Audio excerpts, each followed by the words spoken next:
Para Dios, detengan este funeral. Deténganlo ya. El grito desgarró el silencio del cementerio privado de la familia Sandoval, justo cuando el sacerdote estaba a punto de pronunciar la última oración. Bajo el cielo pesado y gris de un otoño madrileño, me quedé clavada junto al ataúd de caoba sellado. Mis manos temblaban y apretaban un pañuelo ya empapado. Era María Torres, la joven que había servido como secretaria personal y cuidadora de don Fernando Sandoval durante 6 años. Un momento antes, los únicos sonidos habían sido sollozos ahogados y el suave golpeteo de la tierra que se preparaba para el entierro. Ahora todas las cabezas se giraron, siguiendo el estrecho sendero de piedra. Llegó corriendo, aún con su uniforme de trabajo, Ana García, otra empleada de la mansión Sandoval, sin aliento, con los ojos desorbitados por el terror. «¡El señor Carlos! ¡No pueden enterrarlo! ¡No está muerto!», gritó, tropezando hasta detenerse frente a Carlos Sandoval, el hijo menor, vestido con un impecable traje negro, y su elegante esposa, Josefina, quien parecía una estatua de porcelana con su atuendo de luto de diseñador. «Don Fernando no está en ese ataúd». Los susurros se propagaron entre la multitud de políticos, empresarios y figuras de la élite madrileña, cuyos nombres nunca se mencionaban en sociedad. Don Fernando Sandoval había sido el hombre más poderoso de la capital, la cabeza de un imperio que operaba en las sombras. Y ahora, en su funeral, se desataba el caos. La mandíbula de Carlos se apretó, su voz se volvió fría como el hielo mientras reprendía a Ana por faltarle el respeto a un momento sagrado, insistiendo en que él mismo había visto el certificado de defunción firmado por el médico de la familia. Aparte de la multitud, José Sandoval, el hijo mayor que había estado construyendo su propio imperio en Barcelona durante la última década, observaba la escena con ojos fríos y calculadores. Ya no era solo un heredero, era un hombre cuya influencia proyectaba una sombra incluso sobre el territorio de su padre. Él no dijo nada, pero no se le escapó nada. Avancé, tratando de calmar a mi colega, diciéndole que los médicos habían confirmado un ataque al corazón, que yo había estado allí cuando don Fernando dio su último aliento, o lo que creí que era su último aliento. Pero entonces Ana, justo cuando los guardias de seguridad la sujetaban de los brazos para arrastrarla, gritó una frase extraña. Una frase que solo don Fernando y yo debíamos saber. Un código secreto que habíamos creado 4 años atrás para señalar peligro. Peligro desde dentro de la propia familia. Magnolias bajo la lluvia de abril. Sentí como el suelo se movía bajo mis pies. Esas palabras no eran solo una frase. Eran un fantasma de un pasado que solo ella y don Fernando compartían. Una señal de auxilio que nunca pensé que volvería a escuchar. En ese instante, el funeral se transformó en algo completamente distinto. Una fría y pesada sospecha se instaló sobre el cementerio como la niebla de la mañana. Mis rodillas flaquearon. ¿Cómo sabía Ana esa frase? Don Fernando nunca la compartiría sin cuidado. No, a menos que hubiera sentido un peligro reciente. A menos que se la hubiera susurrado a Ana como un mensaje final desesperado, esperando que llegara a la única persona que lo entendería. Josefina dio un paso al frente, sus tacones de diseñador hundiéndose ligeramente en la tierra blanda. «Esto es absurdo», espetó, cruzando los brazos sobre su impoluto vestido negro. «Mi suegro está muerto. Cualquier historia que esta chica esté inventando termina ahora». Pero la multitud ya no estaba convencida. Los susurros crecían como el viento entre los cipreses del cementerio. Sentí las miradas moverse, primero hacia mí, luego hacia el ataúd, como si de repente todos percibieran que algo en este funeral era una mentira cuidadosamente construida. «María», dijo Carlos bruscamente, como si convocara a una sirvienta obediente. «Dile que se detenga. Sabes que mi padre tuvo complicaciones. Tú misma viste al médico. Pero yo di un paso atrás. Por primera vez en 6 años, no bajé la cabeza. No susurré, sí señor. Lo miré, realmente lo miré, y mi voz tembló, no por miedo, sino por convicción. Ana no pudo haber sabido esa frase, dije, cada palabra cortando el silencio. Solo el señor don Fernando y yo la conocíamos, y él solo la usaba cuando tenía miedo de algo o alguien. Un silencio sepulcral cayó sobre el cementerio. El rostro de Carlos palideció. Josefina se tensó ligeramente. Un tic casi imperceptible, pero yo lo vi, y en ese frágil momento, de pie junto a un ataúd que de repente pesaba más por los secretos que por la muerte, me di cuenta de la verdad. Había sido demasiado leal, demasiado confiada, demasiado afligida para considerar que don Fernando Sandoval podría seguir vivo. Y lo que estuviera pasando allí, Carlos y Josefina estaban desesperados por mantenerlo enterrado. Desde el borde de la multitud, José Sandoval finalmente se movió. Sus pasos eran lentos, deliberados, cada uno resonando como un veredicto. Se detuvo junto al ataúd, sus ojos fríos fijos en su hermano menor. «Ábrelo», dijo. Su voz era tranquila, pero llevaba el peso de una autoridad absoluta, la voz de un hombre que había pasado 10 años infundiendo temor en cada rincón oscuro de Barcelona. La compostura de Carlos se quebró. «José, ¿esto es? Ábrelo», repitió. La tensión se volvió tan densa que pude saborearla, metálica, como sangre en la lengua. Los guardias de seguridad se movieron con incertidumbre, esperando órdenes. El sacerdote bajó la vista, sintiendo que algo sagrado se desmoronaba. Y yo, de pie al borde de todo lo que creía saber, sentí una verdad palpitar bajo mi miedo y mi dolor. Si don Fernando había usado nuestro código secreto, estaba contando conmigo para luchar por él. No iba a dejar que enterraran la mentira. Carlos dio un paso atrás. Su voz de repente se volvió chillona, como la de un animal acorralado. «¡Esto es un insulto a los muertos!», gritó, extendiendo una mano como para detener a José. El cuerpo de mi padre estaba en un estado frágil debido a la medicación agresiva, y el médico aconsejó un féretro sellado para preservar su dignidad. Por eso sellamos el ataúd. Josefina rápidamente sacó su teléfono, sus dedos temblorosos deslizándose por la pantalla. «Estoy llamando a nuestro abogado», dijo, intentando mantener la compostura, pero incapaz de ocultar el pánico que subía por sus ojos. «No tienen derecho a hacer esto. Esta es propiedad de la familia Sandoval». Pero antes de que pudiera presionar el botón de llamada, una voz profunda y firme se alzó desde la multitud. «Me temo que sí tienen ese derecho, señora Sandoval». La multitud se abrió y un hombre alto avanzó, su cabello plateado, sus ojos afilados como cuchillas. El juez Esteban Serrano, abogado personal de don Fernando Sandoval durante 30 años, un hombre cuya influencia en los círculos legales de Madrid rivalizaba con la del propio don Fernando. Había representado a la familia Sandoval en todos los asuntos importantes, y más que eso era el hombre en quien don Fernando confiaba sin reservas. Carlos palideció al verlo. «Juez Serrano, ¿no entiende lo que está pasando?» «Entiendo perfectamente, Carlos», le interrumpió el juez Serrano, su voz fría como el hielo.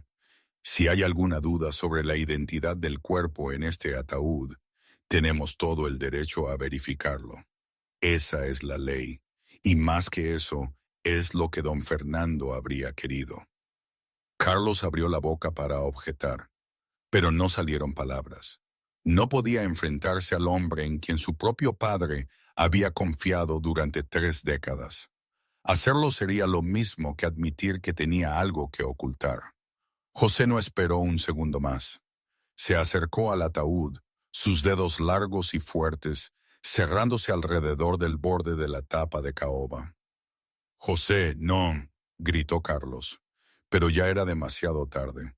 Con un siseo seco y áspero, la tapa fue levantada. El tiempo pareció detenerse. Todos contuvieron la respiración.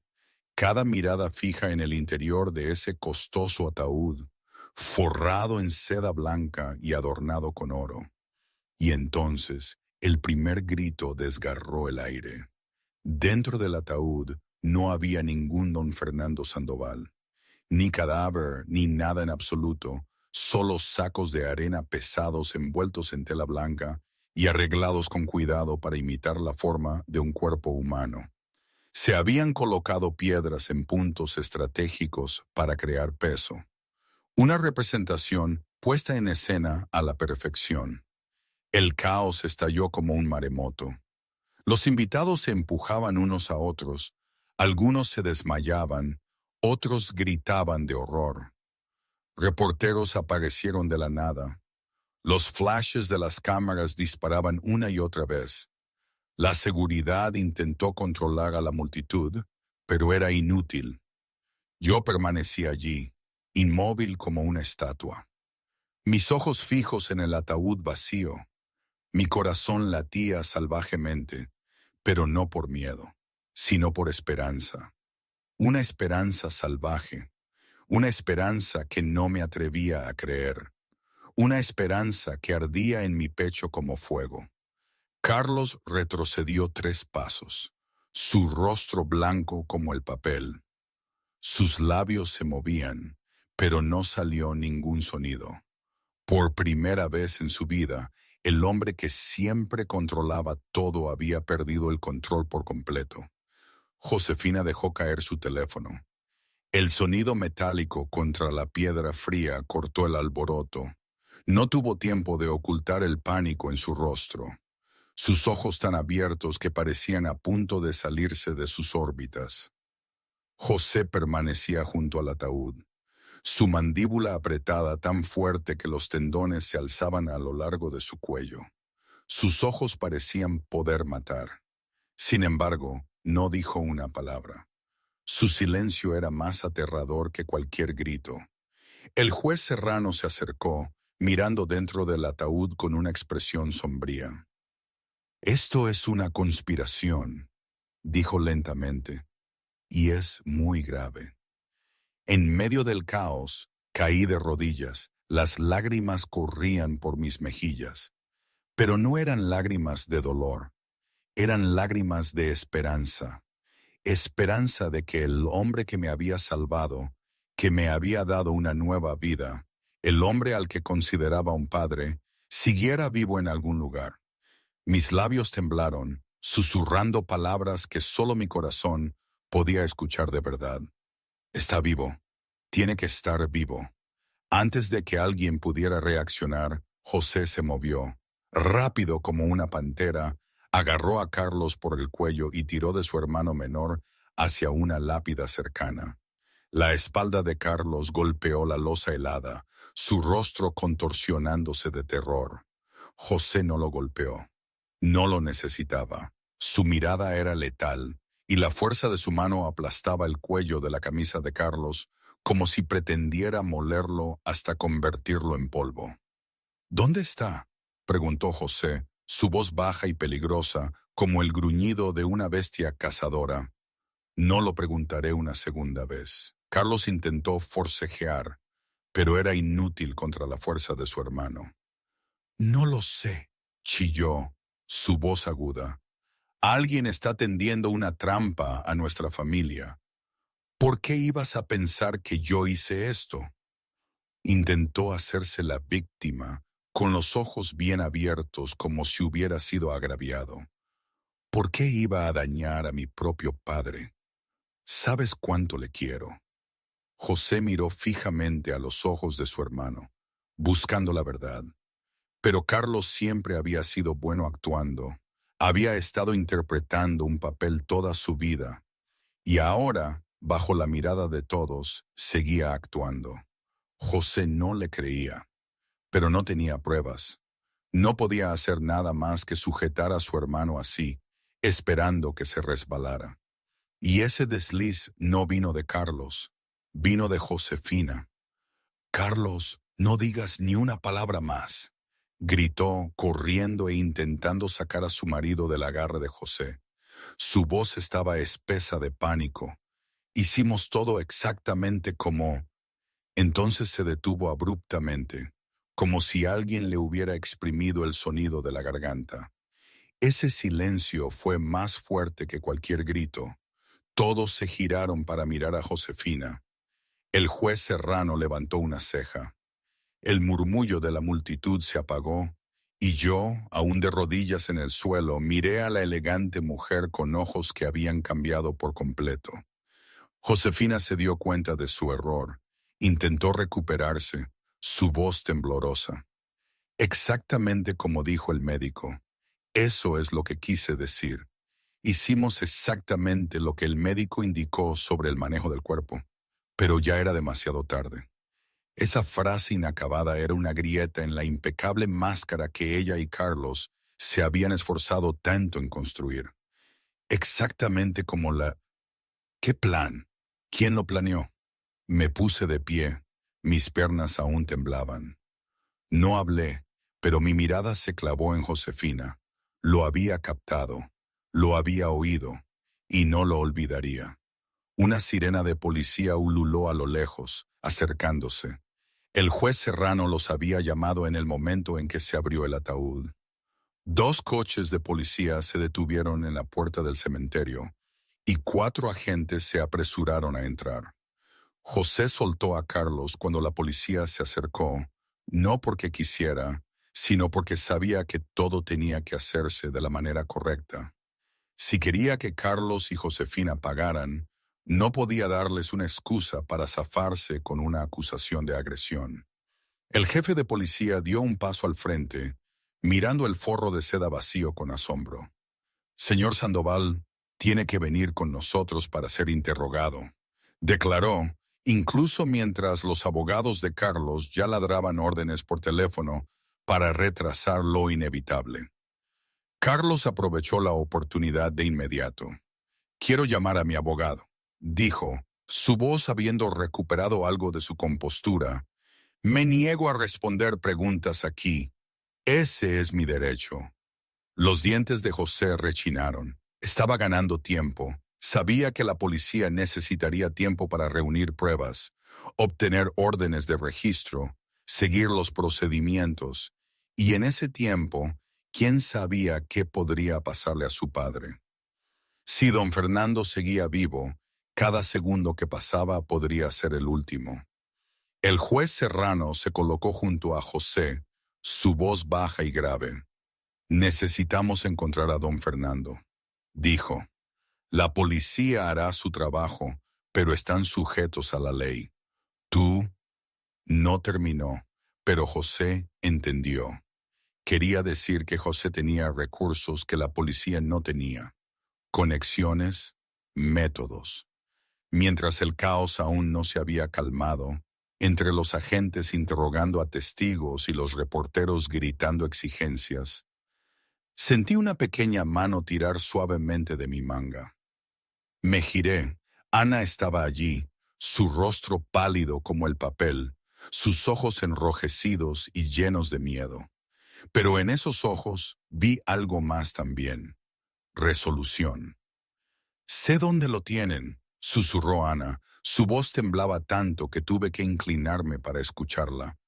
«Pero si lo digo, me matarán». Yo no dije una palabra. Agarré la mano de Ana y la aparté de la caótica multitud, dirigiéndome hacia la pequeña capilla escondida en un rincón del cementerio. Era un antiguo edificio de piedra, un lugar donde la familia Sandoval alguna vez había realizado oraciones privadas. Ahora se convertiría en el lugar donde la verdad saldría a la luz. José los vio moverse. Nadie tuvo que hablar para que él entendiera lo que estaba pasando. Le hizo una señal a Francisco, el leal guardaespaldas que había seguido a don Fernando durante 20 años, y los 3 se escabulleron de la escena en silencio. La policía y los reporteros estaban demasiado ocupados con Carlos y Josefina para notarlos. Dentro de la capilla, la tenue luz se filtraba a través de vidrieras, proyectando rayas rojas y azules sobre el suelo de piedra. Guié a Ana a un banco de madera desgastado. José permanecía en la entrada, con los brazos cruzados sobre el pecho, su mirada helada sin apartarse de la joven. Francisco vigilaba fuera, asegurándose de que nadie pudiera entrar o escuchar. «Habla», ordenó José, su voz despojada de paciencia. Todo desde el principio. Ana tembló, sus manos retorciendo un pañuelo arrugado. Las lágrimas corrían por sus mejillas, pero sabía que era hora de decir la verdad. Cambio de perspectiva. Ana García. Desde que Carlos se había acercado a mí en la mansión, sentía que un nudo de miedo y culpa se había instalado en mi estómago. Él sabía de mi deuda, esos 50,000 euros con los usureros que amenazaban con hacerme pagar de cualquier manera. Había sido una locura, una apuesta desesperada en un momento de debilidad, y ahora el precio era demasiado alto. Cuando Carlos me prometió que los saldaría todos si cooperaba, al principio me pareció un escape. Solo tenía que dar unas vitaminas a don Fernando por la noche y reportar lo que hacía. Me convencí a mí misma de que estaba ayudando a un anciano a tener un descanso más tranquilo. Era joven, ingenua, y el miedo me había nublado el juicio. Pero cuando escuché a don Fernando susurrar esa frase que solo María, su querida María, conocía, algo se rompió dentro de mí. Él no estaba enfermo de forma natural, estaba en peligro, y yo era parte de ello. Los días fueron una tortura. Cada vez que le daba la medicina, sentía que le estaba administrando veneno. Cuando vi a esos dos hombres llevárselo esa noche, inmóvil pero vivo, mi corazón se encogió. El terror me paralizó. La amenaza en los ojos del hombre que me vio fue real. Me prometió que mi familia y yo acabaríamos peor si decía una palabra. Mi vida valía menos que un secreto. Pero cuando vi a María en el funeral, la luz en sus ojos, el desafío en su postura, supo que ella no se rendiría. Y don Fernando me había confiado un mensaje, una última esperanza. Tenía que decirlo. No importaba el riesgo. Mi miedo seguía ahí, un frío apretón en el pecho, pero la culpa era aún peor. Lo que había hecho, lo que había permitido, era un horror. Y quizás, solo quizás, decir la verdad podría empezar a deshacerlo. Vuelta a la perspectiva de María. «Debía dinero», comenzó Ana, su voz quebrada. 50,000 euros. Me metí en el juego y los usureros me amenazaron con matarme si no pagaba. No sabía qué hacer. Estaba desesperada. Hizo una pausa, tragó con dificultad. Entonces, hace 3 meses, el señor Carlos se acercó a mí. Sabía de mi deuda, no sé cómo. Me prometió que me lo pagaría todo si cooperaba. Yo pensé que solo era ayudar a un anciano a descansar. No lo sabía. Sentí que mi pecho se apretaba. «¿Qué hiciste?», pregunté, forzando la calma en mi voz, aunque mi corazón latía con fuerza. Ana bajó la cabeza como si no pudiera soportar mirarnos a los ojos. «Fui contratada como cuidadora nocturna del señor don Fernando. Mi trabajo era mezclar vitaminas en su comida todas las noches». Se detuvo, su voz se quebró. Pero no eran vitaminas, eran sedantes. Y tenía que informarle al señor Carlos todo lo que don Fernando hacía. Lo que decía, lo que hacía, con quién se reunía, todo. José apretó los dientes, su puño se cerró hasta que sus nudillos se pusieron blancos. Cerré los ojos por un momento, luchando contra la rabia y el dolor que surgían en mi pecho. Don Fernando, el hombre al que yo quería como a un padre, había sido envenenado bajo su propio techo. La noche que murió, dije, mi voz temblaba. «Cuéntanos». Ana respiró hondo, tratando de estabilizar el temblor de su cuerpo. Entré en la habitación como siempre hacía, alrededor de las 11 de la noche. Pero algo era diferente. Había alguien allí, dos hombres que nunca había visto antes. Estaban sacando a don Fernando de la cama. Hizo una pausa con los ojos muy abiertos como si reviviera el horror. Pensé que estaba muerto, pero entonces vi su mano moverse. Sus dedos temblaron. Estaba vivo.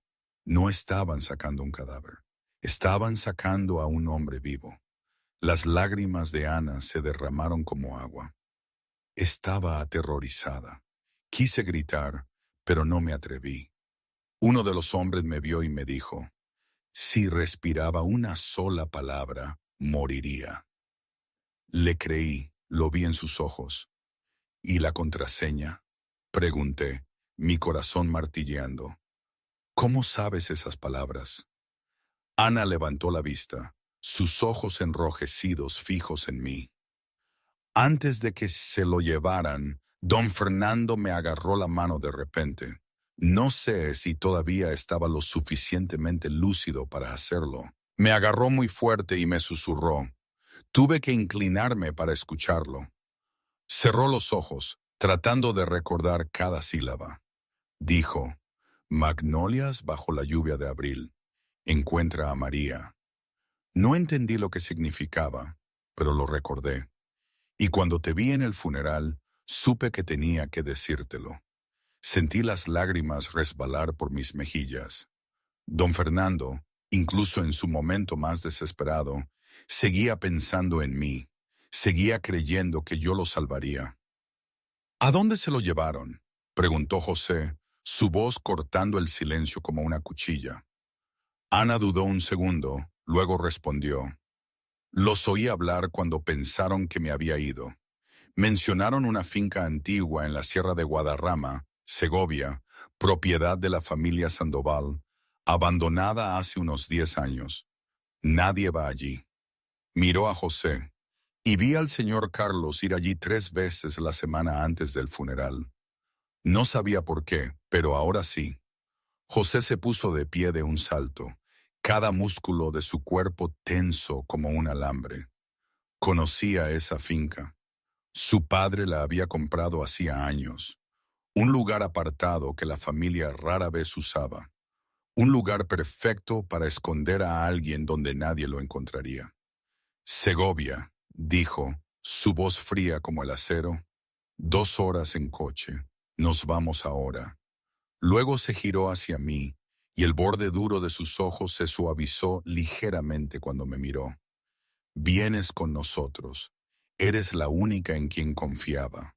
Fuera de la capilla, el frío cortante de un otoño madrileño parecía aún más agudo bajo la tensión que lo envolvía todo. José se detuvo en seco y se volvió hacia mí, sus ojos entrecerrados con sospecha. Había accedido a que yo fuera, pero eso no significaba que confiara en mí. 6 años, dijo, su voz fría como el hielo. 6 años estuviste al lado de mi padre. 6 años, y ni siquiera sabía que existías. Se acercó, su mirada afilada como si intentara leer cada pensamiento en mi mente. ¿Por qué debería creerte que no eres parte de esto? Sentí que la ira se encendía en mi pecho. Había pasado 6 años cuidando a don Fernando, queriéndolo como a mi propio padre. Y ahora el hijo del que don Fernando hablaba con orgullo estaba aquí, dudando de mí. No retrocedí. En cambio, enfrenté la mirada de José de frente, mis ojos marrones iluminados con un fuego terco e inquebrantable. Porque si hubiera querido hacerle daño, he tenido 6 años para hacerlo. Le respondí, mi voz temblaba, no por miedo, sino por furia. ¿Y tú? ¿Dónde estabas todo ese tiempo, señor Sandoval? José titubeó, pero yo no me detuve. Había estado en silencio demasiado tiempo. Había inclinado la cabeza demasiadas veces ante personas que llevaban el apellido Sandoval. No hoy, no cuando don Fernando la necesitaba. Mientras tú estabas ocupado construyendo tu imperio en Barcelona, continué, cada palabra como una bala disparada directamente a su pecho. Yo era quien le cogía la mano cada vez que lloraba porque echaba de menos a tu madre. Yo era quien se sentaba junto a su cama cuando estaba enfermo. Yo era quien escuchaba mientras hablaba de ti, de lo orgulloso que estaba de ti, de lo mucho que te echaba de menos. Mi voz se quebró. ¿Y tú? ¿Cuántas veces llamaste en un año? ¿Cuántas veces le visitaste en los últimos 6 años? Silencio. José no pudo responder. Por primera vez, la fría compostura de su rostro se quebró. Vi algo destellar en sus ojos, un atisbo de dolor, un atisbo de arrepentimiento antes de que lograra ocultarlo. El momento se extendió sin fin, los dos enfrentados en un aire que se sentía lo suficientemente denso como para asfixiarse. Luego, una voz cálida y firme cortó el silencio. Tiene razón, señor. Francisco salió de las sombras, el rostro curtido de un hombre que había seguido a don Fernando durante 20 años, ahora serio. Su padre confiaba en ella más que en nadie. Lo he visto todos los días. Hizo una pausa como si sopesara si decir más. Me dijo una vez. Ella le recordaba a alguien. José miró a Francisco, luego de nuevo a mí. No preguntó a quién le recordaba don Fernando. Quizás porque ya había adivinado la respuesta.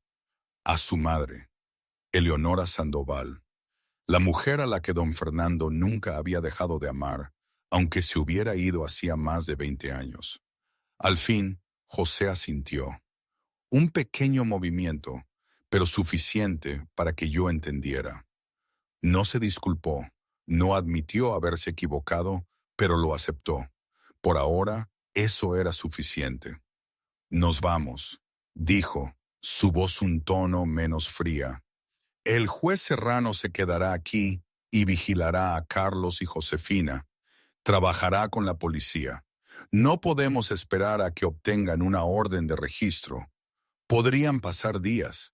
Mi padre no tiene ese tiempo.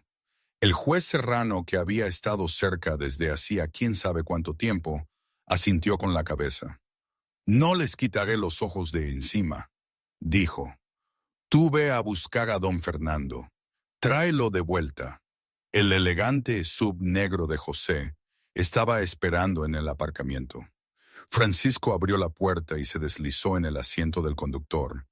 José tomó el asiento del copiloto mientras Ana y yo nos sentábamos atrás. Ana seguía temblando, su rostro pálido. Había arriesgado su vida diciendo la verdad, y ahora iba con nosotros a un lugar donde la gente que la había amenazado podría estar esperando. Tomé suavemente la mano de la joven, un gesto tranquilo y reconfortante. Todos teníamos miedo, pero no teníamos otra opción. El motor rugió y el vehículo salió del aparcamiento, dirigiéndose a la autovía que llevaba a Segovia. Miré por la ventanilla, viendo el cementerio encogerse en el espejo retrovisor. Las lápidas grises, la vieja capilla y la multitud aún en caos se desvanecieron detrás de hileras de árboles. No sabía qué nos esperaba en Segovia. No sabía si don Fernando seguiría vivo cuando llegáramos. Ni siquiera sabía si yo sobreviviría la noche. Pero había una cosa que sabía con certeza. Por primera vez en 6 años no sabía a dónde iba, pero sabía que no me detendría hasta encontrarlo. El hombre que me había sacado de la oscuridad y me había dado una razón para vivir. La noche había caído por completo cuando el sub negro avanzaba por la autovía hacia Segovia. Las luces de la calle pasaban como rayas borrosas de luz pálida. Y más allá del cristal, el mundo se sumía en una oscuridad espesa e ininterrumpida. Dentro del vehículo, el silencio era tan pesado que se sentía asfixiante. Nadie había pronunciado una sola palabra desde que dejamos el cementerio. Ana se había quedado dormida en mi hombro, agotada hasta los huesos por todo lo que la joven se había visto obligada a soportar. Incluso en sueños, el miedo se aferraba a su rostro, sus cejas fruncidas como si estuviera atrapada en una pesadilla. Le subí suavemente el abrigo, un gesto protector en el que ni siquiera pensé. Francisco mantenía la vista en la carretera, sin apartar los ojos del tramo de asfalto que tenía delante. José estaba sentado en el asiento del copiloto, inmóvil como una estatua, pero yo podía ver sus dedos tamborileando sin cesar contra su muslo. Una señal de inquietud que intentaba mantener oculta. Casi 2 horas pasaron en ese tenso silencio antes de que José hablara sin previo aviso. «Háblame de él», dijo, su voz baja y áspera, como si no se hubiera usado en mucho tiempo. «Los años que no estuve aquí». Lo miré por el espejo retrovisor, sobresaltada. No esperaba que José preguntara. No esperaba que quisiera saber, pero lo entendía. Por muy frío que pudiera ser, don Fernando seguía siendo su padre. Y quizás, en algún lugar profundo, se estaba castigando a sí mismo por haber estado ausente demasiado tiempo. Respiré lentamente, buscando las palabras adecuadas. Después de que la señora Eleonora murió, comencé, mi voz suave, como si temiera despertar a Ana. Él cambió por completo. Antes de eso era don Fernando Sandoval, el hombre más poderoso de Madrid, pero después de eso era solo un hombre solitario. Hice una pausa, recordando los primeros días cuando empecé a trabajar para don Fernando. Solía sentarse solo en su estudio durante horas, mirando la fotografía de la señora Eleonora. A veces lo oía hablarle como si todavía estuviera viva.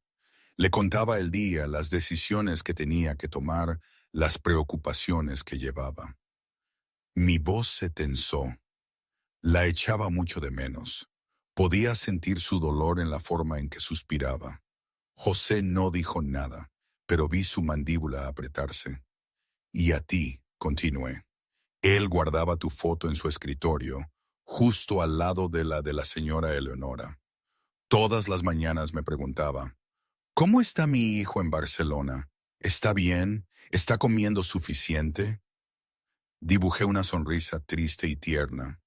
Cada vez que había alguna noticia sobre ti, incluso un pequeño artículo que mencionaba el apellido Sandoval en Barcelona, lo recortaba y lo guardaba. Tenía una caja entera de esos recortes. Los leía una y otra vez, mostrándomelos con orgullo, como si nunca hubiera oído una palabra de eso antes. Silencio. Miré a José por el espejo y lo vi agarrándose al borde de su asiento tan fuerte que sus nudillos se habían puesto blancos. Su rostro seguía siendo frío como una piedra, pero sus ojos estaban enrojecidos. No lloró, pero supe que llevaba algo afilado e insoportable dentro de él. «¿Y Carlos?», preguntó Francisco de repente, su voz baja y cuidadosa. Dudé un momento. «Don Fernando lo sabía», dije al fin. Me dijo una vez, «Carlos quiere mi dinero, no a mí. Pero ¿qué se supone que debo hacer? Sigue siendo mi hijo». Recordé la tristeza en los ojos de don Fernando cuando dijo esas palabras. Amaba a sus 2 hijos, pero no estaba ciego. Sabía que Carlos no lo amaba como José. Solo esperaba que un día Carlos cambiara. José seguía sin hablar. Su silencio pesaba más que cualquier palabra. «¿Y tú?», dijo finalmente, su voz áspera. «¿Por qué estabas con él?». Volví mi mirada a la ventana, a la interminable noche negra de fuera. «Don Fernando me salvó cuando tenía 21 años», dije, mi voz ligera como un suspiro. En aquel entonces no tenía nada, a nadie. Él me dio una segunda oportunidad, una nueva vida. Volví a mirar a José por el espejo. «Por eso nunca lo abandonaré». No dije más. No expliqué que esa historia pertenecía a otro momento, si es que alguna vez habría otro momento. Ahora mismo lo único que importaba era encontrar a don Fernando. «Ya estamos aquí», dijo Francisco abruptamente. La tensión tensó su voz. Me incliné hacia adelante y lo vi. Una enorme forma negra entre los árboles, emergiendo al barrido de los faros. La antigua finca de la familia Sandoval, una mansión victoriana de 3 pisos, olvidada por el tiempo. La hierba había crecido salvaje, las ventanas estaban cubiertas de polvo y la oscuridad la envolvía como un velo fúnebre. Pero algo hizo que mi corazón empezara a acelerarse. Desde una pequeña ventana del sótano se filtraba una luz tenue, una débil mancha amarilla en la espesa noche negra. Había alguien allí y recé. Era don Fernando. Francisco detuvo el sub a unos 50 metros de la puerta de la finca y apagó los faros para evitar ser vistos. Los 4 salimos en silencio, nuestra respiración convertida en humo blanco en la fría noche de Segovia. Frente a nosotros, la mansión victoriana de 3 pisos se alzaba como un fantasma entre los árboles. 10 años de abandono habían dejado cicatrices brutales en lo que una vez había sido una gran casa. Las malas hierbas subían espesas casi hasta las rodillas. Los arbustos salvajes se abrían como manos huesudas. Las ventanas estaban cubiertas de polvo y telarañas, reflejando la tenue luz de la luna como ojos ciegos. La pintura se desprendía de las paredes, las tejas del tejado estaban rotas en algunos lugares, y la gran puerta principal de madera se había podrido con el tiempo. Lo extraño era que no había coches en la entrada, ninguna señal de que hubiera alguien allí. José hizo una señal de silencio. Luego nos guió hacia la entrada principal. Empujó ligeramente y la puerta se abrió con un crujido escalofriante. Dentro, la oscuridad era espesa como la tinta. Encendí mi linterna, el haz de luz barriendo muebles cubiertos con sábanas blancas como fantasmas mudos. El olor a humedad y polvo nos golpeó con tanta fuerza que Ana tuvo que cubrirse la boca para no toser. Nos separamos para revisar cada habitación. Primer piso, el salón vacío, el comedor vacío, la cocina vacía, solo muebles viejos bajo sábanas y el suave correteo de ratones en la oscuridad. Segundo piso, dormitorios vacíos, el estudio vacío, ni una sola huella de vida reciente. Tercer piso, un ático ahogado en polvo, viejas cajas de cartón y muebles rotos, y todavía nada. Con cada habitación vacía en la que entrábamos, sentía como la esperanza en mi pecho se rompía en pedazos más pequeños. Cuando regresamos al primer piso después de registrar toda la casa, estaba a punto de llorar. Quizás nos equivocamos, susurré, mi voz espesa. Quizás no está aquí. Ana comenzó a llorar, las lágrimas corrían por sus mejillas. Juro que los oí hablar de este lugar, sollozó. Juro que los vi traerlo aquí. No miento. Lo juro. José estaba en medio del salón, su mandíbula apretada, sus ojos recorriendo el espacio como si buscara una pista que habíamos pasado por alto. No hablaba, pero la decepción y la rabia estaban escritas en todo su rostro. Fue entonces cuando Francisco entró por la puerta trasera, su expresión tensa, pero sus ojos brillaban. «Hay algo fuera», dijo con urgencia. «Tienes que ver esto». Nos apresuramos tras Francisco al patio trasero. Él iluminó el césped con su linterna, y yo lo vi de inmediato. Huellas de neumáticos, frescas, muy frescas.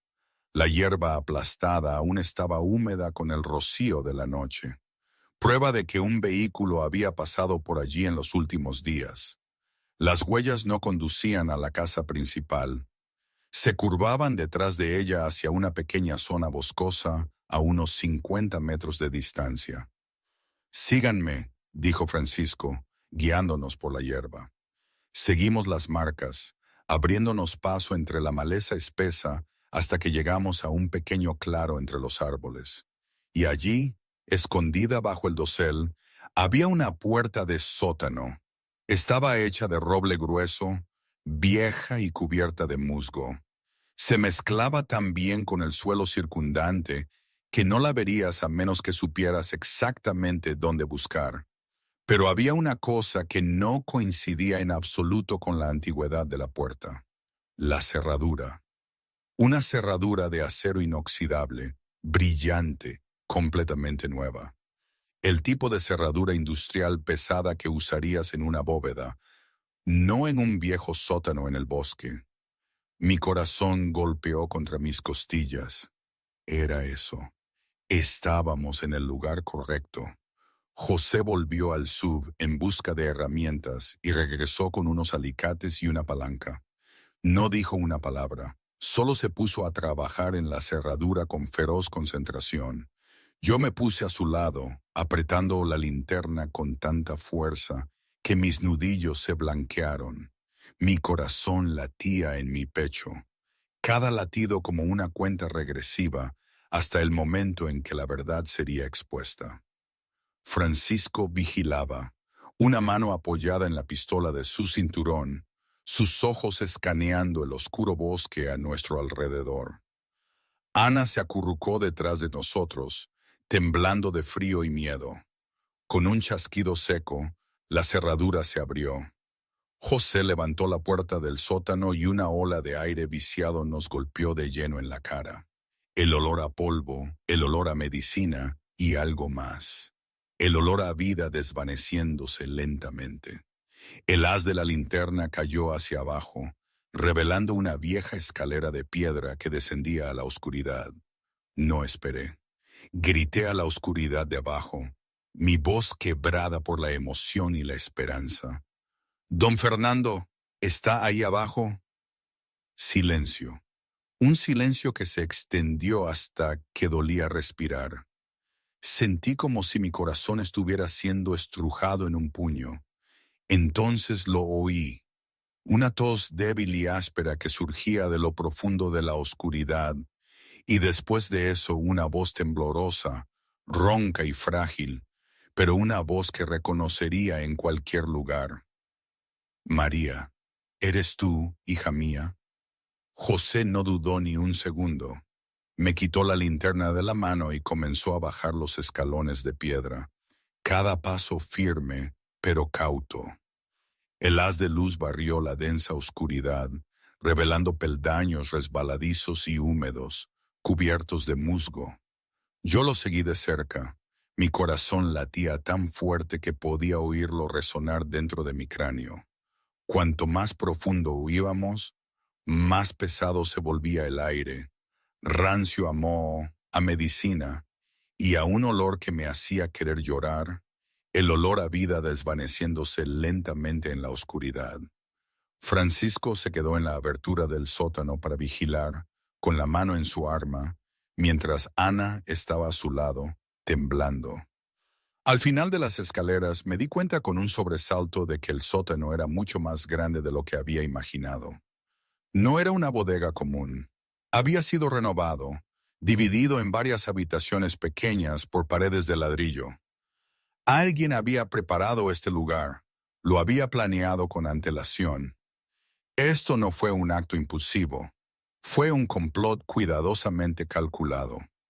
José y yo nos movimos por la primera habitación, donde había una cama vieja, una mesa pequeña y algunas botellas de agua vacías, como una prisión en miniatura construida para retener a alguien durante mucho tiempo sin que nadie lo supiera.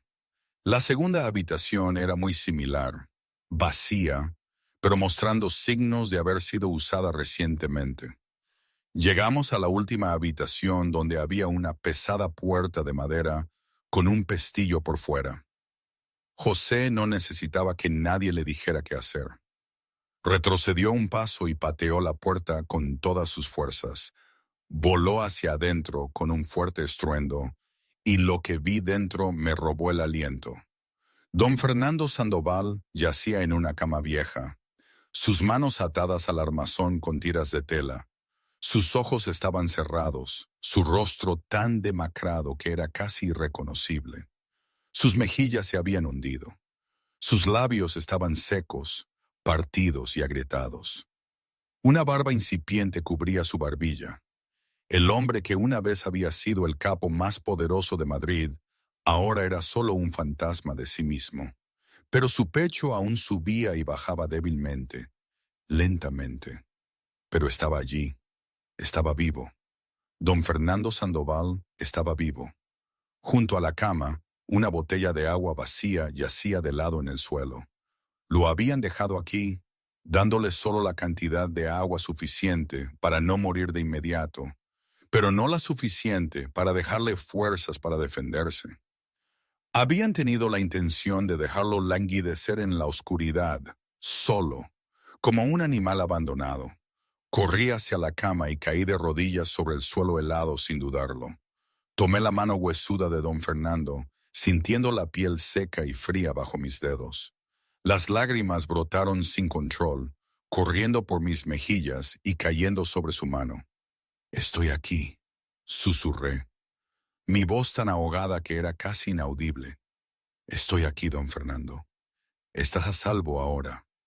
Don Fernando abrió lentamente los ojos, como si incluso ese simple acto exigiera hasta la última gota de fuerza que le quedaba. Su mirada estaba nublada por el agotamiento y los sedantes. Pero cuando me vio, una débil luz parpadeó allí. La luz de la vida, la luz de la esperanza. Sus labios se movieron, tratando de formar palabras. Su voz era débil como un soplo de viento, pero yo oí cada sílaba. «Mi hija, sabía que vendrías». Lloré presionando mi rostro contra su mano. No necesitaba que dijera nada más. Saber que estaba vivo, escuchar su voz, eso era suficiente. Entonces los ojos de don Fernando se movieron, mirando por encima de mi hombro hacia la puerta, y vio a José parado allí, el rostro de su hijo mayor convertido en piedra, pero sus ojos enrojecidos y empañados por las lágrimas. Las lágrimas comenzaron a deslizarse por las mejillas marcadas de don Fernando. Lágrimas que había contenido durante tantos años. Su voz se quebró, temblorosa y llena de sentimiento, llevando toda la añoranza, todo el orgullo, todo el amor que había mantenido encerrado en su corazón a través de 10 años de separación. «José, hijo mío, has vuelto a casa». José se quedó congelado en la entrada, como si sus pies hubieran sido clavados al helado suelo de piedra. Su rostro era rígido, tallado en roca, la fría máscara que había usado durante 20 años en el inframundo, la máscara que lo había convertido en el jefe mafioso más temido de Barcelona. Pero sus ojos no podían mentir. Estaban inyectados en sangre, brillando con lágrimas, y las manos que habían ordenado las ejecuciones de incontables enemigos temblaban sin control.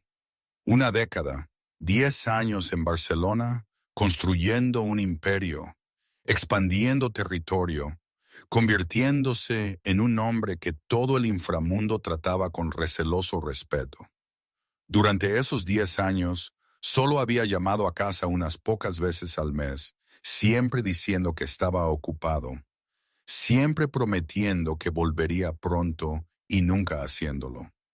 Y en esos largos años, su padre había soportado la soledad solo, había sido envenenado y encarcelado por su propio hijo, casi había muerto en este sótano sin luz, sin que José supiera nada.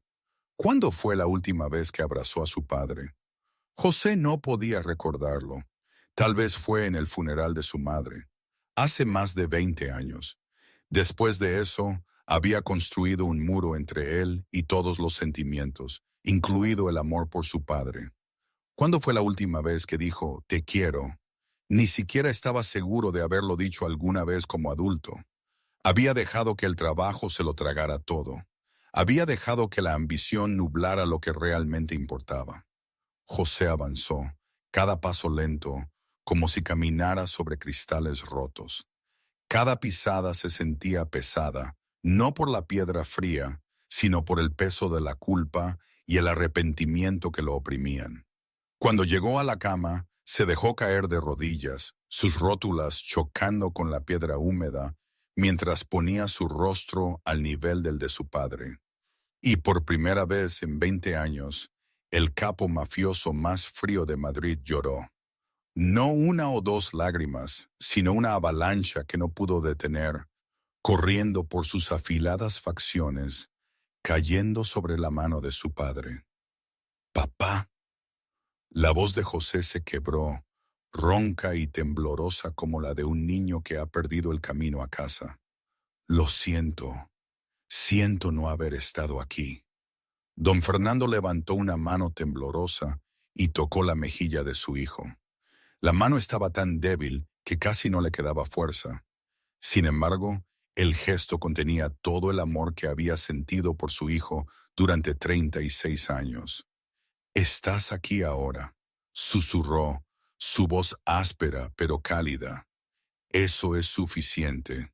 Debería haber vuelto a casa antes», balbuceó José. «Debería haberlo hecho». «Shh». Don Fernando lo interrumpió, un dedo tembloroso apoyado en los labios de su hijo, como solía hacer cuando ese era un niño pequeño. «No pierdas el tiempo en lamentarte, hijo mío. Tenemos el presente. Eso es lo único que importa». Di un paso atrás, luego otro, dando espacio al padre y al hijo. Me apoyé contra la fría pared de piedra, las lágrimas resbalaban por mis mejillas y no me molesté en limpiarlas. Eran lágrimas de felicidad, lágrimas de alivio, lágrimas porque el hombre al que quería como a un padre seguía vivo y se reunía con su hijo. Ana había bajado al sótano sin que nadie la notara, de pie a mi lado, llorando también. La joven me cogió la mano como buscando consuelo, y yo le devolví el apretón. Francisco apareció con un pequeño cuchillo y asintió a José. Los dos hombres comenzaron a cortar las tiras de tela, atando a don Fernando al armazón de la cama, con suavidad y cuidado, como si temieran hacerle daño. Las rojas marcas en las muñecas de don Fernando hicieron que la mandíbula de José se tensara, pero no habló, solo juró en silencio que Carlos pagaría por cada una de esas heridas. Corrí de vuelta al sub en busca de una manta de repuesto, luego regresé para cubrir a don Fernando.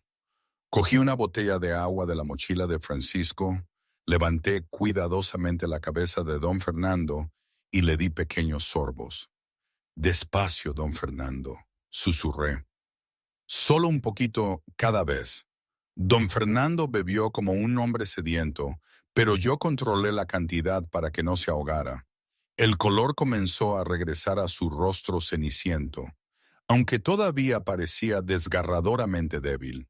Francisco ya había sacado su teléfono, llamando a una ambulancia y dando sus coordenadas.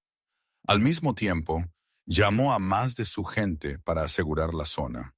Nadie sabía cuántos hombres tenía Carlos todavía, y no podían arriesgarse a que alguien viniera aquí a manipular pruebas, o peor aún, a hacerle daño a don Fernando de nuevo. Cuando la sirena de la ambulancia sonó a lo lejos, acercándose con cada segundo, comenzamos a prepararnos para mover a don Fernando. Francisco y José lo ayudaron cuidadosamente a sentarse, mientras yo permanecía a su lado, sin quitarle los ojos de encima ni por un momento. Pero antes de que pudieran moverse, don Fernando de repente me agarró la mano con una mano y la de José con la otra. Los acercó, la fuerza de ese agarre sorprendente para un hombre que había pasado por lo que había pasado. Su voz era débil pero clara, cada palabra llevando el peso de una promesa. «No me dejéis», dijo, sus ojos moviéndose de mí a José y de nuevo. Los dos, «No me dejéis nunca más».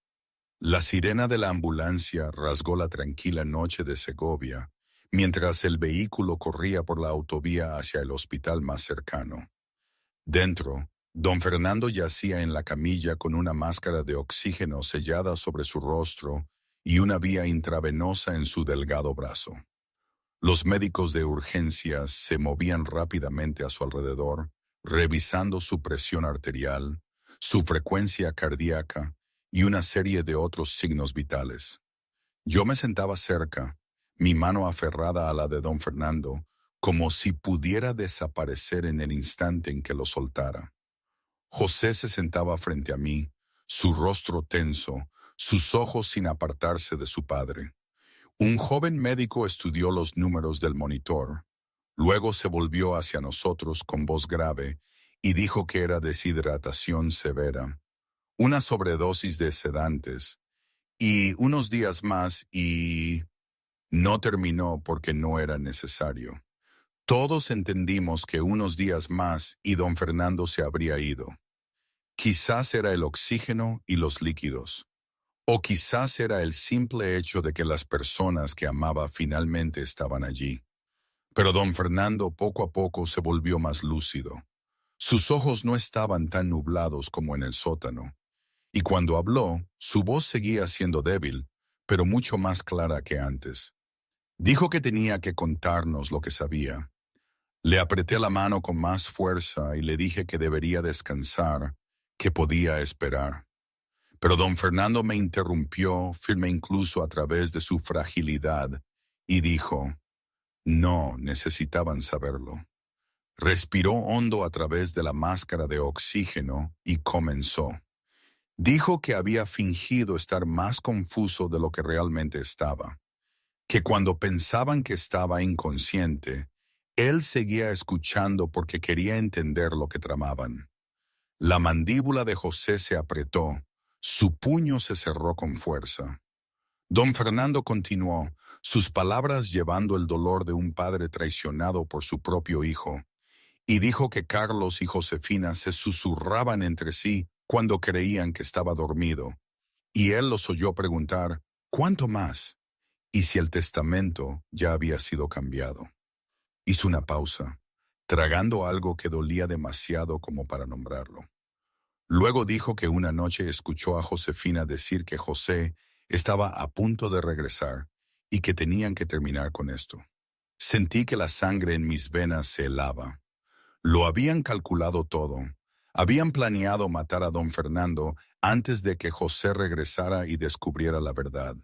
Don Fernando continuó, su voz temblorosa, y dijo que la última noche los oyó decir, esta noche, todo termina esta noche. Y cuando entraron en la habitación, fingió estar completamente inconsciente. Sintió que lo levantaban y lo cargaban, pero no se atrevió a moverse. No se atrevió a abrir los ojos. Luego me miró con una mirada llena de gratitud y dijo que sabía que tenía que hacer algo. Tenía que dejar una señal. Y cuando esa joven, Ena, entró en la habitación antes de que se lo llevaran, le agarró la mano y le susurró nuestra contraseña. Las lágrimas se deslizaron por mis mejillas. Incluso en su momento más desesperado, drogado, secuestrado para morir, don Fernando seguía pensando en mí. Todavía creía que lo entendería y vendría a buscarlo. Justo entonces, el teléfono de José vibró. Lo sacó, leyó el mensaje y su rostro cambió al instante. Su mandíbula se bloqueó, sus ojos brillaron con una luz fría y furiosa. Dijo que era el juez Serrano y que Carlos y Josefina habían huido de la finca y estaban corriendo. José no perdió un solo segundo. En el momento en que terminó de leer el mensaje del juez Serrano, sacó un segundo teléfono y comenzó a hacer llamadas. Me quedé inmóvil y observé, aturdida por el cambio en el hombre a mi lado. Solo unos minutos antes, había sido un hijo llorando al lado de su padre. Ahora era José Sandoval, el jefe mafioso más poderoso de Barcelona. Y la furia que emanaba de él era tan fría que hacía que el aire dentro de la ambulancia se sintiera como si se hubiera convertido en hielo. Habló con palabras que yo no entendía, códigos y términos que solo la gente del inframundo conocería. Su voz no temblaba, no vacilaba, fría como el acero y afilada como un cuchillo. Cada llamada duraba solo segundos. Sin embargo, podía sentir el peso en cada palabra que pronunciaba. No eran conversaciones, eran órdenes. Órdenes que nadie se atrevía a desobedecer. Aeropuerto de Cuatro Vientos, dijo al teléfono. Ni un solo avión privado despega sin mi permiso. Cada vuelo revisa de nuevo la lista de pasajeros. Colgó y realizó la siguiente llamada inmediatamente. La Marina. Cada barco está monitoreado. Nadie abandona el muelle sin ser registrado. Luego otra, la autovía. Necesito ojos en cada salida. La matrícula de Carlos Sandoval es... Recitó la secuencia, luego terminó la llamada. En menos de 10 minutos, la red de José se había activado en toda la costa este de España, o por la península. Me di cuenta de que lo había subestimado. No era solo un jefe en Barcelona. Tenía ojos y oídos en todas partes, gente en cada rincón, un poder que llegaba más lejos de lo que jamás había imaginado. Nadie salía de Madrid sin que José lo supiera. Y Carlos estaba a punto de aprender eso. Empezaron a llegar informes. Carlos y Josefina habían llegado a la terminal privada de Cuatro Vientos, pero no se les permitió despegar en su avión. Habían gritado, amenazado, incluso intentado sobornar para pasar, pero nadie se atrevía a desafiar las órdenes de José Sandoval. Intentaron alquilar un barco en el puerto de Castro Urdiales, pero todos los propietarios se negaron. Nadie quería verse envuelto en la guerra entre los dos herederos del Imperio Sandoval. Al final condujeron hacia el sur, esperando cruzar la frontera, pero un coche los seguía, siempre lo suficientemente cerca como para asegurarse de que supieran que estaban siendo cazados. Yo estaba sentada al lado de don Fernando, que se había sumido en un sueño agotado después de recibir analgésicos, cuando mi teléfono vibró de repente, un número desconocido. Dudé un instante, luego respondí. «¿Crees que has ganado, verdad?» La voz de Carlos llegó por la línea, áspera con amargura y rabia. Sentí que la sangre se me helaba, pero no dejé que se notara. «Esto no ha terminado», prosiguió Carlos, su voz como el veneno de una serpiente acorralada. «Incluso si me arrestan, me aseguraré de que caigas conmigo. ¿Crees que no sé nada de ti, María?» Escupió mi nombre con desprecio. «Lo sé todo. Cada secreto asqueroso sobre de dónde vienes, sobre quién eras realmente antes de que mi padre te recogiera». Palidecí. Mi pasado, los años oscuros que había intentado enterrar, se alzaron como un fantasma. Pero no retrocedí. No ahora, no después de todo lo que había sobrevivido. «Ya no te tengo miedo», dije, mi voz temblorosa, pero firme. «Puedes decir lo que quieras, pero tú eres el que intentó matar a su propio padre. Ningún secreto mío es peor que eso». Antes de que Carlos pudiera responder, José me arrebató el teléfono de la mano. Se lo llevó al oído, y cuando habló, su voz era tan fría que podía congelar el infierno mismo. «Tócala», dijo lentamente, cada palabra como una sentencia de muerte. «Y olvidaré que eres mi hermano». Silencio al otro lado. Luego la llamada terminó. José me devolvió el teléfono y sus ojos se encontraron con los míos por un breve momento. Vi una promesa allí, una protección que nunca había recibido de nadie más que de don Fernando. La ambulancia llegó al hospital y don Fernando fue ingresado en cuidados intensivos. Yo me quedé a su lado mientras José desaparecía en la noche con Francisco. Sabía a dónde iba. Sabía lo que haría, y no pregunté. Carlos y Josefina corrieron hasta agotarse.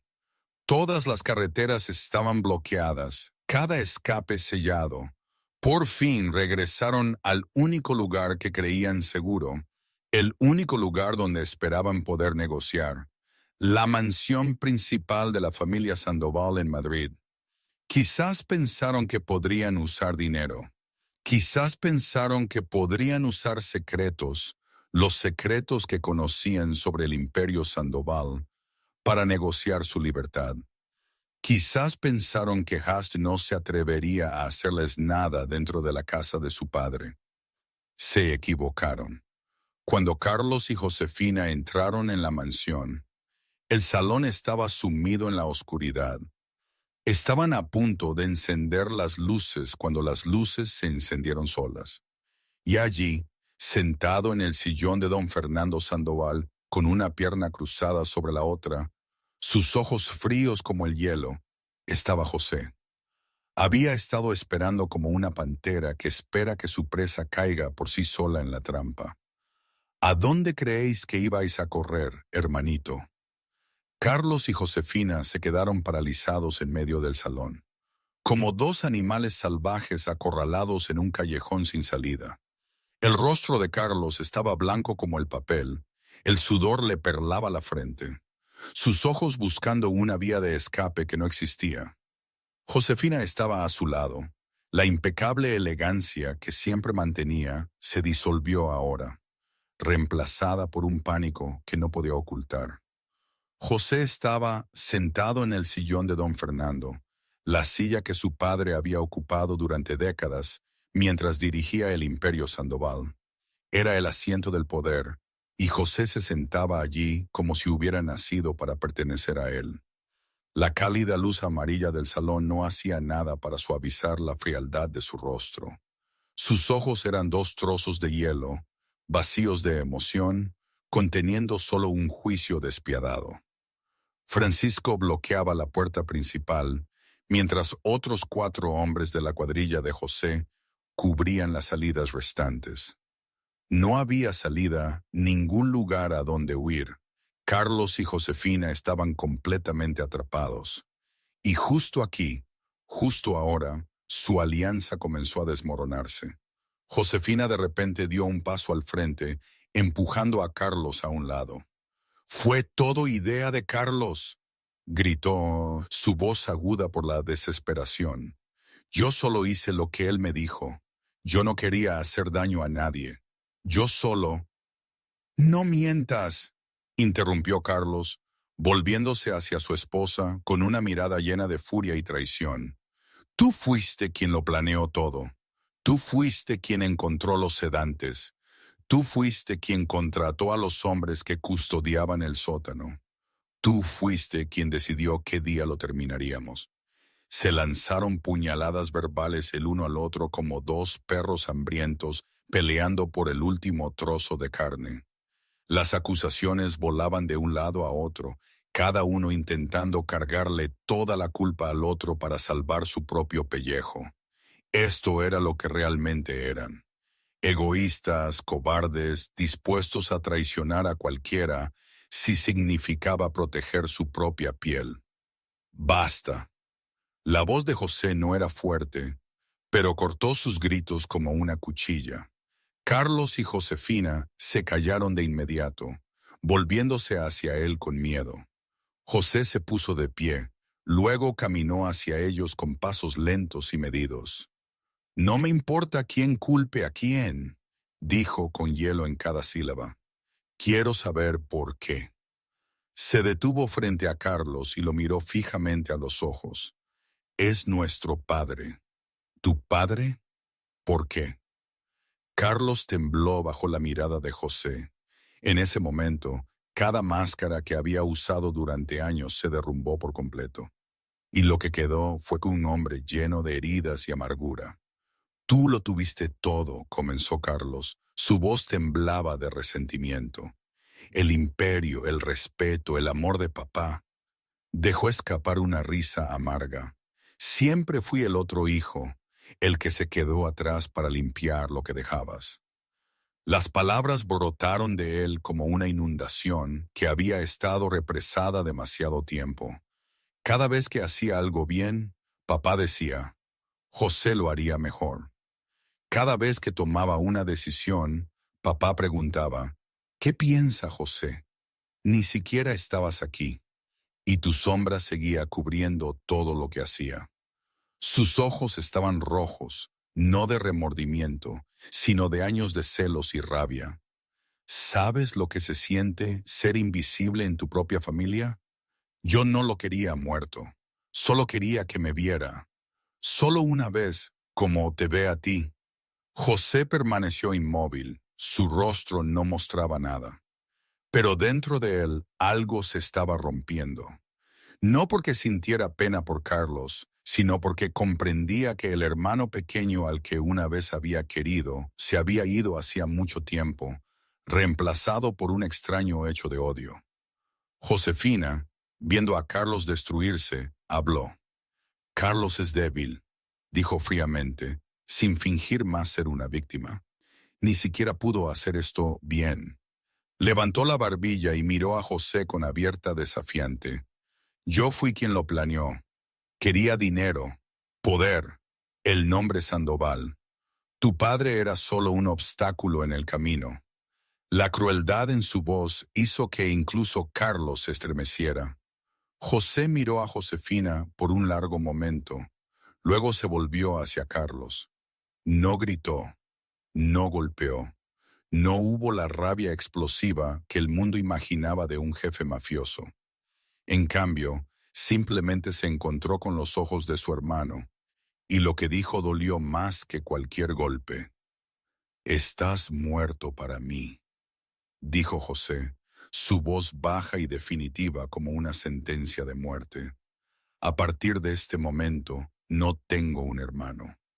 Fue como un golpe invisible en el pecho de Carlos. Se tambaleó hacia atrás, su rostro descolorido. Quizás alguna parte de él todavía había esperado que José lo perdonara, que le diera una oportunidad. Pero no, esa puerta se había cerrado para siempre. Las sirenas de la policía sonaron afuera, acercándose. Luces rojas y azules brillaron a través de las ventanas, pintando rayas fantasmales en las paredes. José se dio la vuelta, sin mirar a Carlos y Josefina ni una vez más. Que la ley se encargue de ellos, le dijo a Francisco. No voy a ensuciarme las manos por gente que no lo vale. Han pasado unos días desde aquella noche fatídica. La suave luz de una mañana de otoño se colaba por la cortina blanca, tendiendo cálidas bandas de sol por la habitación privada de don Fernando Sandoval en el hospital. Flores frescas por todas partes, ramos de rosas blancas, lirios y sobre todo, una pequeña planta de magnolia que yo había colocado justo al lado de su cama. Su suave fragancia ahuyentaba el fuerte olor a desinfectante del hospital, transformando las frías paredes blancas en algo que casi parecía reconfortante. Don Fernando estaba mucho más alerta ahora, apoyado en almohadas cuidadosamente dispuestas. El color regresaba lentamente a un rostro que se había demacrado durante los días de cautiverio. Yo me sentaba a su lado como había hecho durante días, yéndome solo cuando era necesario, luego regresando en cuanto podía. No quería que volviera a estar solo ni por un segundo más. Don Fernando me miró, su mirada suave, pero con una pregunta silenciosa. Quería saber, necesitaba saber qué había pasado con Carlos y Josefina, y yo sabía que no podía evitarlo para siempre. Respiré lentamente y comencé a contarle tan suavemente como pude. Carlos y Josefina habían sido arrestados esa misma noche. Los cargos incluían conspiración para cometer asesinato, fraude y abuso de ancianos. Con las pruebas que la policía había recogido, junto con el testimonio de Ana y las declaraciones de otros empleados de la mansión, nunca volverían a ser libres. Cuando terminé, el silencio se apoderó de la habitación. Don Fernando no reaccionó de inmediato. Volvió su rostro hacia la ventana, donde las hojas amarillas caían suavemente de los árboles de fuera. El silencio se prolongó, pesado y doloroso. Entonces, al fin, su voz se alzó, rompiéndose como cristal sobre piedra. ¿Qué hice mal? Sentí que mi corazón se apretaba al escuchar esa pregunta. Don Fernando volvió a mirarme, sus viejos ojos llenos de dolor y confusión. Lo quería, le di todo. ¿Por qué quería que muriera? Yo no tenía respuesta. ¿Cómo podía explicar los celos que habían devorado el alma de Carlos durante años? ¿Cómo podía dar sentido al hambre insaciable de Josefina? Algunas preguntas no tienen respuesta, y esta era una de ellas. Así que no hablé. Solo tomé la mano arrugada de don Fernando y la apreté fuerte, dejándole sentir que yo estaba allí, que no estaba solo. A veces, el silencio era la mejor respuesta. Y entonces sucedió algo que nunca había visto en 6 años. Don Fernando Sandoval, otrora un capo poderoso, un hombre al que el propio inframundo había temido, comenzó a llorar. No las lágrimas silenciosas que había derramado en el sótano cuando volvió a encontrar a sus hijos. Estos eran sollozos rotos, crudos y dolorosos, como si su corazón se estuviera partiendo en pedazos. Perdí a mi esposa, dijo entre lágrimas. Perdí a tu madre. Ahora también he perdido a mi hijo. ¿Qué me queda? Mis propias lágrimas se derramaron, corriendo por mis mejillas. No intenté detenerlas. No intenté parecer fuerte. Dejé que su dolor me empapara para poder cargar con la más mínima parte de él. Todavía tiene familia, dije al fin. Mi voz espesa pero segura. Todavía tiene a José. Todavía tiene a la gente que realmente lo quiere. Le apreté la mano con más fuerza. La familia no es solo sangre, don Fernando. La familia es la gente que se queda. La gente que no te abandona, pase lo que pase. Don Fernando me miró, sus ojos empañados por las lágrimas, pero algo en ellos estaba cambiando. La desesperación estaba dando paso a algo más, un frágil hilo de esperanza. Me cogió la mano con más fuerza, como si yo fuera la única tabla de salvación en un océano de dolor. Hija mía, susurró, eres el milagro de mi vida. Justo entonces, la puerta de la habitación del hospital se abrió. José entró, todavía con su traje negro como siempre, pero el agotamiento estaba grabado en su rostro. Sus ojos se encontraron con los de su padre, y en ese momento no hicieron falta palabras. Todo lo que importaba pasó entre ellos en una mirada. El dolor, el arrepentimiento, el amor y la promesa de que nunca volvería a irse. José cruzó la habitación, se sentó en la silla al otro lado de la cama y tomó la mano de su padre. Los tres se quedaron allí en silencio, pero era un silencio curativo, no el silencio del dolor. En los días siguientes, don Fernando se recuperó poco a poco. Cada día estaba un poco más despierto, un poco más fuerte. José lo visitaba todas las mañanas antes del trabajo y todas las noches antes de que su padre durmiera, sin faltar un solo día. Una tarde, Ana vino a visitarlo, su rostro tenso por la preocupación y la culpa. Se quedó en la entrada, con miedo de entrar, hasta que don Fernando levantó la mano y la llamó más cerca. Dijiste la verdad cuando más importaba, dijo suavemente. Eso es todo lo que necesito saber. Ana lloró, lágrimas de alivio y gratitud. No merecía este perdón. Sin embargo, don Fernando se lo dio de todos modos, porque comprendía que ninguno de nosotros es perfecto. Y a veces lo único que importa es lo que hacemos cuando se nos da la oportunidad de arreglar las cosas. Una tarde, mientras el atardecer teñía de rojo la habitación del hospital, don Fernando tomó la mano de José en una y mi mano en la otra. Nos acercó, sus ojos brillaban con algo que yo nunca había visto allí antes. Paz. Mis 2 hijos, susurró, su voz temblaba, pero llena de amor. Eso es todo lo que necesito. Había pasado una semana desde el día en que don Fernando fue ingresado en el hospital, y su recuperación había superado con creces todo lo que los médicos esperaban. Ya podía sentarse sin ayuda, e incluso había logrado dar unos pasos por la habitación con una enfermera a su lado. El color había regresado a su rostro, y sus ojos habían recuperado algo de su antigua agudeza. Esa mañana pedí permiso para salir y comprar café para los tres.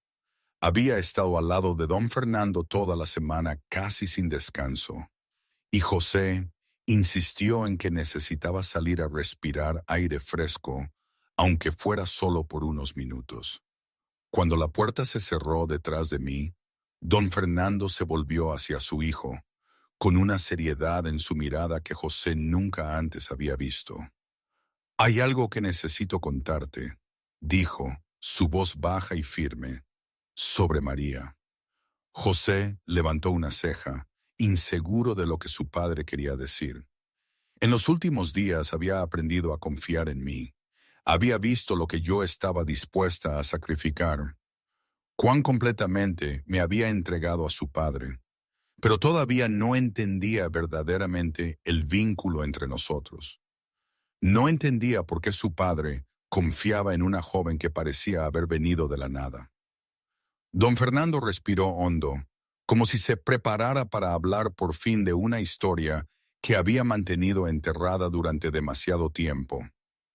Hace 6 años, comenzó. Durante un golpe contra la banda de los Bulov, allanamos un almacén en el distrito de Vallecas. ¿Recuerdas ese trabajo? Ese en el que casi pierdo a Francisco. José asintió, lo recordaba. Había sido uno de los enfrentamientos más sangrientos en la historia de los Sandoval antes de que lo enviaran a Barcelona. Cuando entramos, continuó don Fernando, sus ojos se volvieron distantes como si estuviera viviendo el recuerdo de nuevo. La encontré a ella, a María. Estaba atada en una habitación oscura junto con otras jóvenes. Iban a venderlas. Su voz se endureció con rabia contenida. Tenía 21 años José, solo una niña. José sintió que su puño se apretaba. Él no había sabido esto. No había sabido lo que yo había sobrevivido. Pero lo que me llamó la atención, continuó don Fernando, su voz suavizándose, no fue la situación, fueron sus ojos. Se volvió hacia José. La emoción temblaba en su mirada. No suplicó, no lloró, no me rogó que la perdonara o la salvara. Solo me miró con los ojos más fuertes que he visto jamás, como si hubiera aceptado su destino, pero se negara a ser doblegada por él. Don Fernando hizo una pausa, y cuando volvió a hablar, su voz tembló de emoción. Cuando miré esos ojos, vi a tu madre. José se quedó inmóvil. Su madre, Eleonora Sandoval, la mujer que había perdido siendo una adolescente, la mujer a la que echaba de menos todos los días, aunque hubieran pasado más de 20 años. No su apariencia, explicó don Fernando, su espíritu. Eleonora era así también, fuerte, leal, nunca se rendía por muy mal que se pusieran las cosas. Sonrió triste y tierno. ¿Sabes la historia de cómo nos conocimos tu madre y yo? José negó con la cabeza. Su padre rara vez hablaba de Eleonora después de que ella murió. El dolor era demasiado grande para tocarlo. Hace 30 años, dijo don Fernando, fui traicionado por las mismas personas en las que más confiaba. Planearon matarme y quitármelo todo. El mundo entero me dio la espalda, José. Todos. Hizo una pausa, su mirada lejana. Excepto Eleonora. Ella fue la única que me creyó. La única que estuvo conmigo cuando no había nadie más. Ella me salvó. No solo mi vida, sino mi alma. Don Fernando miró a su hijo, sus ojos húmedos. Tu madre me salvó una vez, así que yo salvé a María, y ella me salvó a mí. Cogió la mano de José. La mantuve cerca porque me recuerda las mejores partes de Eleonora, porque me muestra que todavía hay gente buena en este mundo, gente dispuesta a sacrificarse sin pedir nada a cambio. Dudó como si sopesara si ir más allá, y porque esperaba que un día pudiera ser buena para ti, José. Jesse no habló. No sabía qué decir, pero algo dentro de él estaba cambiando. Una comprensión que no había tenido antes. Lo entendía ahora. Entendía por qué su padre confiaba en María de esa manera. ¿Por qué su padre la mencionaba en cada llamada telefónica? ¿Por qué su padre la trataba como a una hija? Porque para don Fernando, María no era solo una empleada o alguien a quien había rescatado. Era el eco viviente de todo lo que había amado en Eleonora. Prueba de que las cualidades que había atesorado en su esposa todavía existían en este mundo. La puerta de la habitación del hospital se abrió y yo entré con 2 tazas de café en las manos. Le sonreí a don Fernando, esa sonrisa cálida y sincera que siempre le daba. Luego le entregué una taza a José. Café solo, sin azúcar, dije. Francisco me dijo que así te gusta.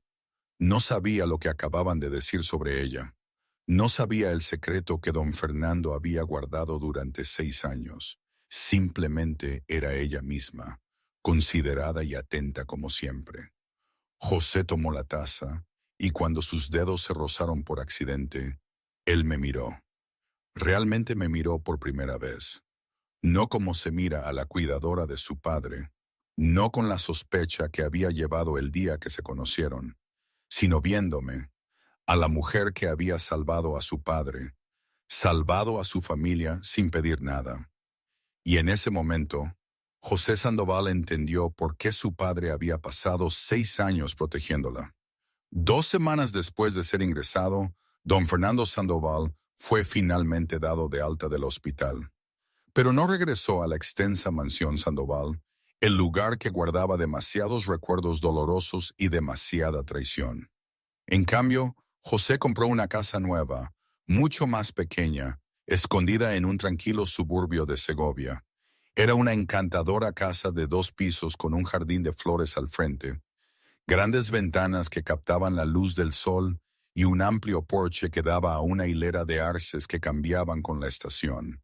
Cuando yo llevé a don Fernando en silla de ruedas por primera vez, él miró a su alrededor con sorpresa y algo que temblaba como una emoción.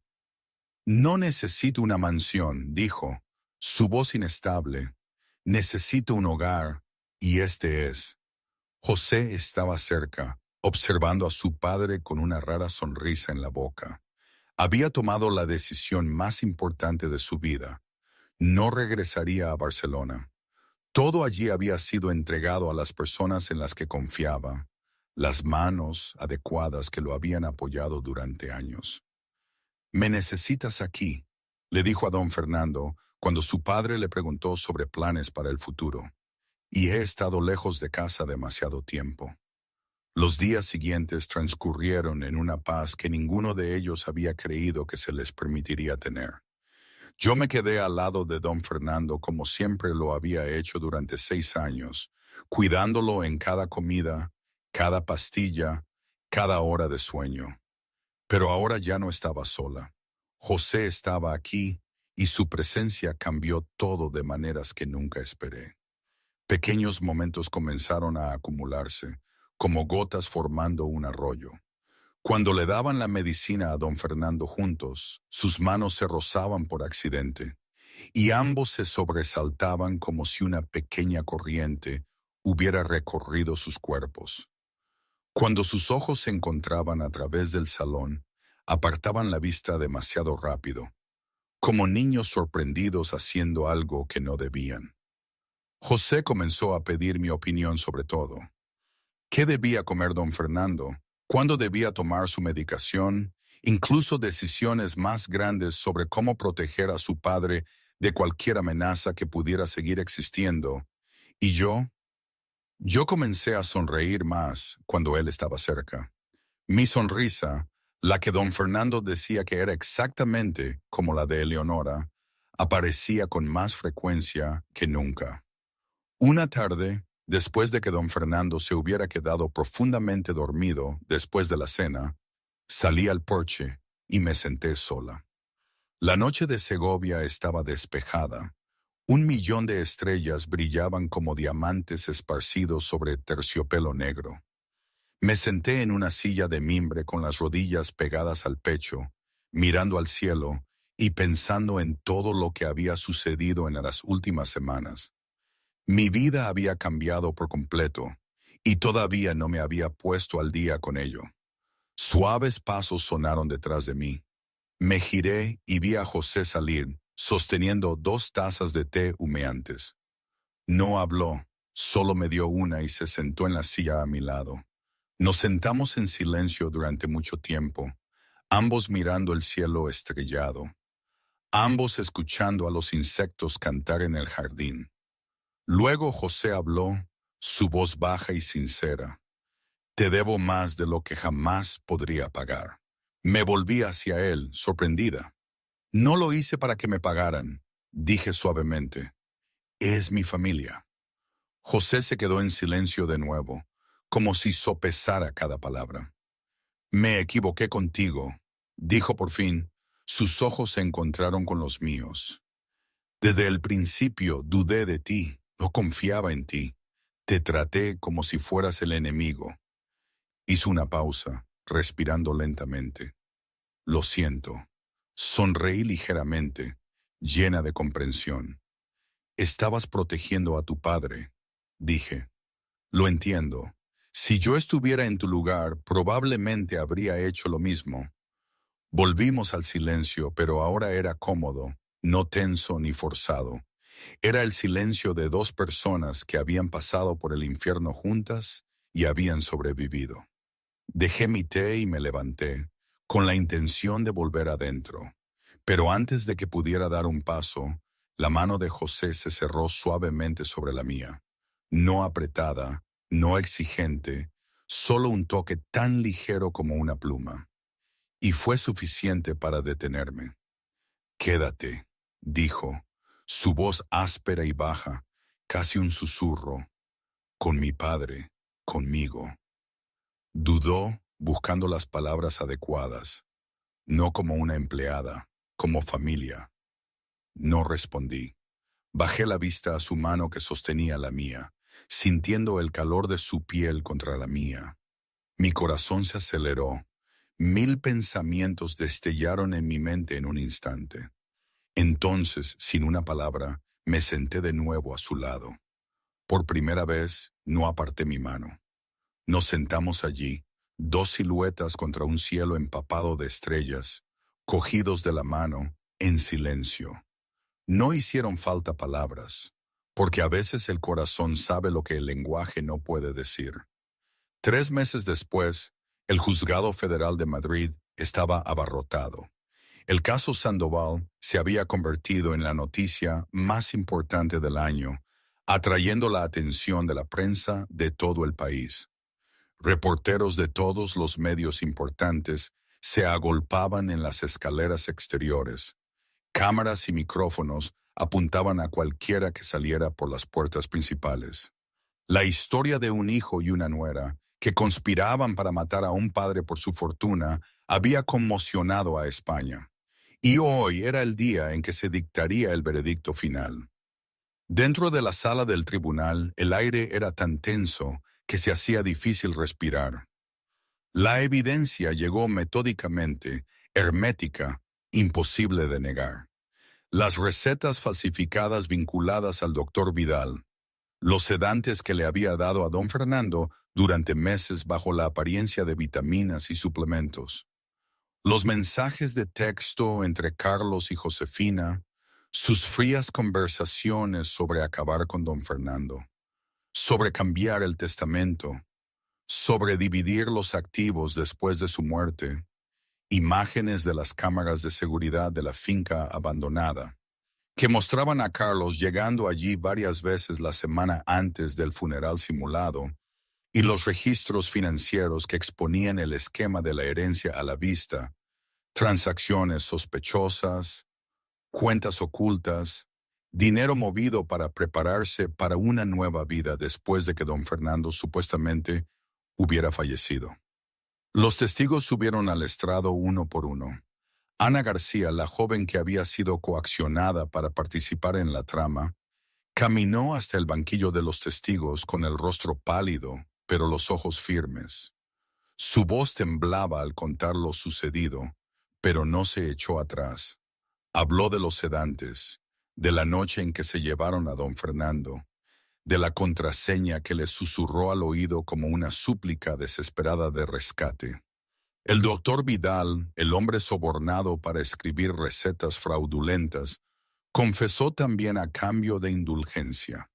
Describió la forma en que Carlos se le acercó, el dinero que aceptó, la forma en que cerró los ojos incluso después de comprender que estaba ayudando a matar a un hombre inocente. Otros empleados de la mansión Sandoval también testificaron, cada uno ofreciendo una pieza del rompecabezas, hasta que el cuadro completo de la crueldad de Carlos y Josefina quedó completo. Don Fernando no acudió al tribunal. Cuando José le preguntó si quería, don Fernando solo negó con la cabeza. Tristeza en sus ojos, pero determinación en su decisión. Ya lo perdí, dijo, su voz baja y cansada. No necesito verlo caer. Así que José representó a la familia, sentado en la primera fila, su rostro frío como el hielo, sin mostrar nada. Yo me senté a su lado, y bajo mi pesado abrigo, mi mano sostenía la suya como una tranquila fuente de fuerza. Carlos estaba sentado en la mesa de la defensa, mirando de vez en cuando hacia José, pero José nunca le devolvió la mirada. Para él, Carlos ya no existía. Cuando el juez leyó las sentencias, la sala del tribunal quedó en perfecto silencio. Carlos Sandoval, 25 años de prisión por conspiración para cometer asesinato, fraude y abuso de ancianos. Josefina Ortega, 20 años de prisión por complicidad, fraude y secuestro. Ambos fueron permanentemente impedidos de acercarse a cualquier miembro de la familia Sandoval. Doctor Vidal, 10 años de prisión por graves violaciones de la ética médica y complicidad. Josefina sollozó al escuchar su sentencia, mientras Carlos se sentaba con el rostro en blanco, como si su alma hubiera abandonado su cuerpo hacía mucho tiempo. Cuando los oficiales de la corte se acercaron para esposarlos, sentí que la mano de José se apretaba alrededor de la mía. Le devolví el apretón, haciéndole saber que yo estaba allí, que no estaba solo. Mientras Carlos era conducido más allá de la fila de José, se detuvo de repente, se volvió para enfrentar a su hermano, sus ojos llenos de odio y amargura. ¿Crees que has ganado?, siseó con veneno en su voz. José no respondió, ni siquiera lo miró. Simplemente se puso de pie, me tomó de la mano y salió de la sala del tribunal sin volver la vista atrás ni una vez. Afuera, el abrasador sol del mediodía madrileño caía sobre nosotros como un alivio después del aire sofocante de adentro. Los reporteros se empujaban. Los flashes de las cámaras estallaban. Las preguntas volaban como la lluvia. Pero José y yo no nos detuvimos. Nos dirigimos directamente al coche, esperando en la acera. Francisco ya tenía la puerta abierta para nosotros. Cuando estuvimos a salvo dentro, aislados de la tormenta mediática exterior, me volví hacia José.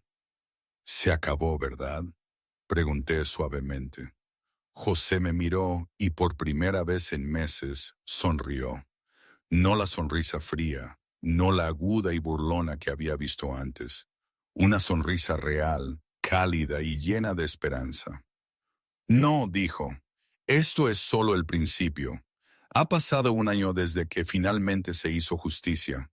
La pequeña casa en Segovia ahora está llena de luz solar y la fragancia de las flores.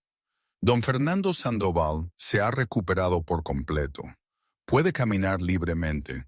Su mente está clara y su sonrisa ha regresado al rostro que una vez había estado demacrado por el dolor. El jardín delantero se ha convertido en su mayor orgullo. El lugar donde pasa horas cada día cuidando los arbustos que ha plantado con sus propias manos. Y la flor que más le gusta es, por supuesto, la magnolia, la flor que lleva el nombre de la hija que el destino le envió. Yo ya no soy una cuidadora, soy una hija oficial y legalmente. Don Fernando ha completado el proceso de adoptarme, una decisión que dijo que debería haber tomado hace mucho tiempo. Por primera vez en 27 años, tengo una verdadera familia, un padre que me quiere sin condiciones, un lugar al que volver a casa que sé que siempre me acogerá. José sigue dirigiendo el Imperio Sandoval, pero todo es diferente ahora. Lo maneja a distancia, dejando la mayor parte del trabajo diario a las personas en las que confía, y regresando a casa cada noche para cenar con su padre y conmigo. La familia se ha convertido en su primera prioridad, algo que nunca pensó que elegiría. La relación entre José y yo creció lenta y adecuadamente. No nos apresuramos, no había presión. Empezamos con café juntos por la mañana antes de que don Fernando se despertara, con largas conversaciones en el porche después del anochecer, con miradas y sonrisas destinadas solo para el otro. Construimos lo que teníamos sobre el respeto y la comprensión. Dos personas que habían caminado juntas por la oscuridad y ahora avanzaban hacia la luz, lado a lado. Esa noche, la pequeña mesa del comedor en la cálida y acogedora habitación estaba bellamente puesta. La luz de las velas brillaba, la comida olía rica y reconfortante, y las risas se extendían por la casa. Don Fernando estaba sentado a la cabecera de la mesa, José y yo a cada lado. Era la imagen de familia que don Fernando creyó una vez que nunca volvería a tener después de todo lo sucedido. Al final de la cena, don Fernando levantó su copa, sus ojos se movieron de José a mí con todo el amor que un padre podría sentir por sus hijos. Por la familia, dijo, su voz temblaba de emoción. No por sangre, por elección, por los que se quedan, por los que nunca se rinden. José y yo levantamos nuestras copas con él. Nuestros ojos se encontraron a través de la mesa mientras una sonrisa pasaba entre nosotros. Debajo de la mesa la mano de José encontró la mía y la sostuvo suavemente. Miré alrededor de la mesa al hombre que me había sacado de la oscuridad hace 6 años, al hombre cuya mano ahora sostenía la mía debajo de la mesa, y comprendí algo con una tranquila certeza. Por primera vez en 27 años, sabía lo que se sentía pertenecer a algún lugar. A veces, la gente que nos salva no es la que comparte nuestra sangre. Son los que se quedan, los que escuchan, los que se niegan a enterrar la verdad, incluso cuando el mundo entero les dice que permanezcan en silencio. La verdadera lealtad es más fuerte que el miedo, y el amor verdadero, ya sea amistad o familia, es lo que te saca de la oscuridad y te susurra al oído que no estás solo. Es una lección sobre la familia, sobre la lealtad y sobre cómo, a veces, las mejores cosas de la vida vienen de los lugares donde menos las esperamos. ¿Creéis que este final es justo? ¿Cómo crees que seguirán las cosas para don Fernando y su nueva familia? La vida no siempre tiene finales limpios, ¿verdad? Creo que siempre habrá sombras de lo que pasó, de lo que Carlos y Josefina hicieron. Pero lo importante es que eligieron seguir adelante. Y esa elección, la de no rendirse a la oscuridad, es lo que realmente importa. No sé si todo es perfecto ahora, ni si lo será alguna vez, pero es lo nuestro, y eso para mí es suficiente.